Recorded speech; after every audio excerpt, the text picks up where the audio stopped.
So hello everyone. आज के इस वीडियो में हम बात करने वाले हैं कि होम्योपैथिक प्रिस्क्राइबिंग के अंदर मेंटल जनरल्स इतने ज़्यादा इंपॉर्टेंट क्यों होते हैं। अगर आपने कभी भी होम्योपैथिक मेडिसिन खाई है या आप एक होम्योपैथिक प्रैक्टिशनर हो या स्टूडेंट हो या आप होम्योपैथी को समझना चाहते हो तो ये वीडियो आपके लिए यूजफुल है।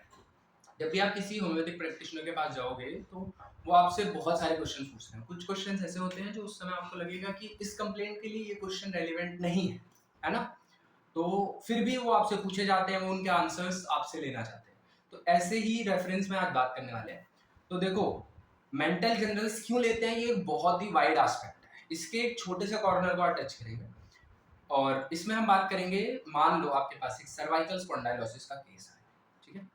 अब अकॉर्डिंग टू जीएनएम थ्योरी, अब ये जीएनएम थ्योरी क्या है, ये जर्मन न्यू मेडिसिन थ्योरी है और साइकोसोमैटिक डिजीज का ओरिजिन कैसे होता है ये बताती है जीएनएम थ्योरी, ठीक है। साइकोसोमैटिक डिजीज मतलब जो पहले दिमाग में ओरिजिनेट हुई और उसके बाद बॉडी पे उनका ओरिजिन हुआ, बॉडी पे बाद में सिम्टम्स आए।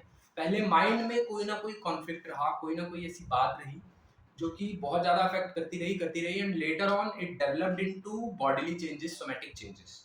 तो इनको हम साइकोसोमैटिक डिजीज कहते हैं। और cervical spondylosis is one of our commonest psychosomatic disease. अब इसके पीछे के कारण को समझते हैं। तो मान लो कि कोई पर्सन है जो बहुत बड़ा एथलीट है और एक बार उसको चोट लग गई, इंजरी फुट में हुई है उसके, ठीक है। बट उस फुट में इंजरी होने की वजह से अब उसको ऐसा लगता है कि उसकी कैपेबिलिटी कम है। अब वो उतने अच्छे से परफॉर्म नहीं कर पाता जितना वो पहले करता था जब उसको इंजरी नहीं हुई थी, ठीक है। या फिर कोई स्टूडेंट है जो बहुत अच्छा पढ़ता है, बहुत अच्छा, बट कुछ ऐसे सर्कमस्टेंसेस हुए कि उसका स्कोर कम आ गया और स्कोर कम आने की वजह से अब उसको ऐसा लगने लग गया कि उसके अंदर वो कैपेबिलिटी नहीं रही कि वो एक अच्छा स्कोर कर सके, ठीक है।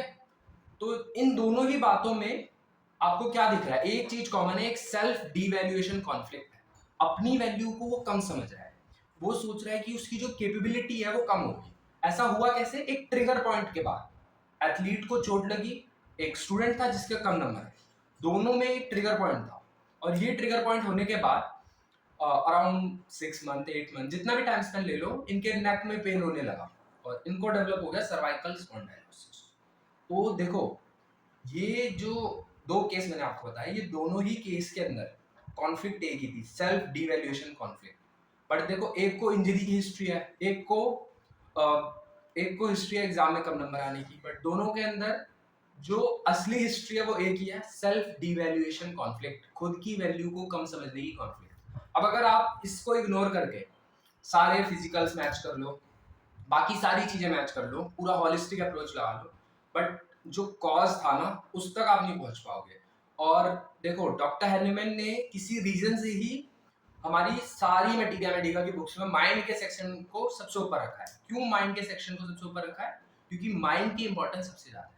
अगर आपने ये माइंड का सिम्टम पकड़ लिया सर्वाइकल स्पॉन्डाइलोसिस के केसेस के अंदर, मैंने एक पर्टिकुलर टॉपिक लिया है जिससे कि आपके दिमाग में क्लैरिटी आए, तो अगली बार जब भी आप ये केस देखो तो आप कोशिश करो कुछ ऐसा ढूंढने की, कोई ऐसी कॉन्फ्लिक्ट रही हो जिसकी वजह से आज उनको ये प्रॉब्लम डेवलप हुई है। जब भी देखो किसी को सेल्फ डिवैल्यूएशन कॉन्फ्लिक्ट होता है ना, तो उनको एग्जैक्टली ऐसा लगता है कि वो यूजलेस है, वो बिल्कुल इंफीरियर फील करता है खुद को और उनको ऐसा लगता है कि उनको ह्यूमिलिएट किया जा रहा है, क्रिटिसाइज किया जा रहा है, अब कोई उनकी बात नहीं मानता।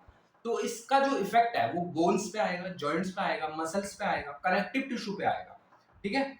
और वो आपसे ऐसे बोलेंगे कि अब मैं इस बर्डन को नहीं झेल सकता। किसी में बहुत ज्यादा बर्डन है तो शोल्डर पेन आने की टेंडेंसी बहुत ज्यादा रहती है, कोई कह रहा है कि I am not strong enough, तो बैक में, लेग में पेन आने की टेंडेंसी ज्यादा रहती है। तो ये सेल्फ डिवैल्यूएशन कॉन्फ्लिक्ट है, ये लो सेल्फ एस्टीम से बिल्कुल अलग है। ये एक शॉक लाइक एक्सपीरियंस है जहाँ पे पर्सन को ऐसा लगता है कि वो डिमिनिश्ड है, वीक है या इनकेपेबल है और इसकी वजह से उसकी बॉडी और माइंड दोनों अफेक्ट हो सकते हैं। तो ये था psychosomatic origin of cervical spondylosis, ठीक है। अब इसको ठीक कैसे करना है, तो आपको ना जब भी मेडिसिन का सिलेक्शन करना है ऐसे केसेस के अंदर जिसमें आप मेंटल्स को इतना हाई इंपॉर्टेंस दे रहे हो, तो आपको उन मेडिसिन के मेंटल्स भी मैच करने पड़ेंगे। जैसे ऑरामेट के अंदर हो सकता है, स्टैटिसेग्रिया के अंदर हो सकता है, लाइकोपोडियम के अंदर हो सकता है। बट अब इन तीनों को आपको अच्छे से समझना पड़ेगा, तब आप समझ पाओगे कि इन तीनों का रिस्पॉन्स क्या रहा होगा और उससे इन तीनों का कैसे आप डिफरेंशिएट कर सकते हो। बाकी फिजिकल्स आपको लेने ही लेने हैं, आपको हमेशा एक होलिस्टिक पिक्चर के साथ ही मेडिसिन प्रिस्क्राइब करनी है। बट ये एक अप्रोच है जिससे अगर आप जाओगे तो आप बहुत जल्दी इजीली मेडिसिन तक और सही मेडिसिन तक पहुंच सकते हो। So this was about GNM theory, और आज हमने बात की सर्वाइकल स्पॉन्डाइलोसिस के बारे में।